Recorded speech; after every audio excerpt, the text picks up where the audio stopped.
क्या भारत के लिए अमेरिका के दरवाजे हमेशा के लिए बंद हो रहे हैं? 7 अगस्त साल 2025 से अमेरिका ने भारत के हर सामान पर 25% टैक्स लगाने का ऐलान कर दिया है। ना कोई छूट, ना कोई अपवाद और सीधा लगेगा $25 अरब के एक्सपोर्ट का बड़ा झटका। दवाइयां, मोबाइल, पेट्रोल, डीजल, इलेक्ट्रॉनिक्स सब महंगे होंगे। भारत को ये झटका क्यों मिला है और इसका असर कितना बड़ा होगा? तो चलिए जानते हैं GTRI की रिपोर्ट में क्या कहा गया है और ये पूरा मामला आखिर है क्या।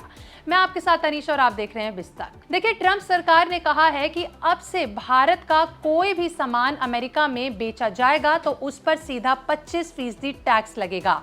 और हैरानी की बात यह है कि भारत को किसी भी तरह की कोई छूट नहीं मिली है, यानी दवाइयां, mobile phone, petrol, diesel, electronic सामान सभी पर टैक्स लगेगा। जबकि वहीं चीन और वियतनाम जैसे कई देशों को कई प्रोडक्ट्स पर छूट दी जा रही है, लेकिन भारत को नहीं मिल रही है। पर ऐसा क्यों? देखिए, GTRI ने अपनी रिपोर्ट में कहा है कि ये अब तक का सबसे सख्त फैसला है जो अमेरिका ने किसी करीबी ट्रेड पार्टनर के खिलाफ लिया है। चलिए अब जानते हैं कि आखिर ये GTRI कौन है जो ये सब रिपोर्ट्स का दावा दे रहा है। देखिए, GTRI का मतलब होता है ग्लोबल ट्रेड रिसर्च इनिशिएटिव। ये एक इंडिपेंडेंट संस्था है जो दुनिया के देशों के बीच होने वाले व्यापार और टैरिफ यानी टैक्स पर रिसर्च करती है। GTRI की रिपोर्ट सरकार, मीडिया और व्यापार से जुड़े लोग इस्तेमाल करते हैं ताकि सही फैसले लिए जा सके। ये संगठन ये भी समझाता है कि किन सेक्टरों को फायदा होगा और किन को नुकसान। सीधे शब्दों में कहें तो GTRI एक ऐसा संस्थान है जो देश के व्यापार पर नजर रखता है और लोगों को सही जानकारी देता है। GTRI के मुताबिक भारत हर साल अमेरिका को करीब 80 बिलियन से ज्यादा यानी 7 लाख करोड़ रुपए का सामान भेजता है, लेकिन अब इन सब पर टैक्स के बाद भारत का एक्सपोर्ट करीबन 3% तक गिर सकता है, यानी भारत को $25 बिलियन तक यानी 2 लाख करोड़ तक का नुकसान हो सकता है। इस फैसले से भारत के कुछ सेक्टर्स को सबसे ज्यादा झटका लगेगा। पेट्रोलियम प्रोडक्ट्स लगभग $4.1 बिलियन यानी करीबन 30 करोड़ के करीब फाइनेंशियल ईयर साल 2025 में अमेरिका को निर्यात हुए थे।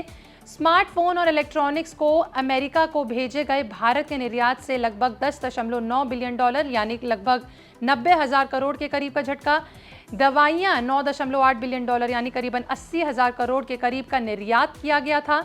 आपको बता दें कि इन सभी सेक्टरों में भारत बाहर से सामान लाकर बनाता है, इसलिए इनका कॉस्ट और बढ़ जाएगा। लेकिन अमेरिका ने सिर्फ भारत को ही निशाना नहीं बनाया है। इसमें जवाब देते हुए GTRI ने साफ कहा है कि अमेरिका भारत पर दबाव बना रहा है कि वो अमेरिका की विदेश नीति और ट्रेड डील्स को मान ले और वहीं रूस के साथ अपने तेल कारोबार को पूरी तरीके से बंद कर दे। और अगर भारत नहीं माना तो टैक्स झेलो, और यही ट्रंप का सीधा संदेश है। देखिए, पहली बार नहीं है जब ट्रंप ने ऐसा कोई कदम उठाया हो। ये पहली बार भी ऐसा कदम उठाने वाली कोई चौंकाने वाली बात नहीं है। ट्रंप बहुत बार ऐसा कर चुके हैं। क्या भारत को अब अमेरिका से बात करनी चाहिए या फिर दूसरे देशों से व्यापार बढ़ाना चाहिए? आपका क्या इस पे बोलना है? कि आपकी राय हमें कमेंट में लिख के जरूर बताइएगा। और ऐसे ही ट्रंप से रिलेटेड अपडेट्स और भारत पर उसके असर को लेकर सारी अपडेट्स आपको मिलती रहेंगी। हमारे साथ जुड़े रहिए। आप देखते रहिए विस्तार।